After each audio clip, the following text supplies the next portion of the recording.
Dako pang senior citizen sa ginpatigayon nga drug bypass operation sang Pabia Municipal Police Station sa Barangay Tigom, Pabia, Iloilo. Alas 5:05 sang hapon, Pebrero 1, 2024. Ang arestado mo si Felipe Agulino, 68 anyos, residente sa nasambit nga barangay.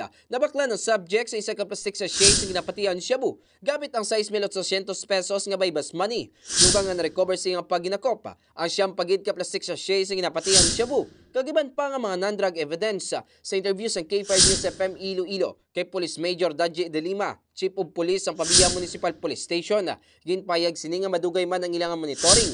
Antes ginkasang nasambit nga operasyon, dugang pasang opisyal nga sang tinalikdan nga Setyembre 2, 2023 na monitor ang subject na nag-engage sa illegal nga droga kag nabaklan ang subject na nagresulta sa iya pagka-aresto. Ginabanta sa 30 gramos na na-recover nga suspected shabu nga may aras estimated market value nga 204,000 pesos.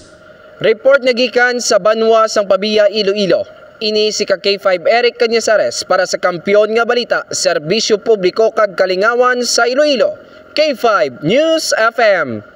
This news is brought to you by: do you feel tired all the time? Do you have frequent infections? Do you have always cold? It's a sign of low immune system. Boost your immune system with Clinica D3 Bio, antibacterial, natural antioxidant, immune system booster. Clinica D3 Bio has vitamin D3, lauric acid, and monolurine to fight against all viruses. Try Clinica Vitamin D3 with Coccus nocifera.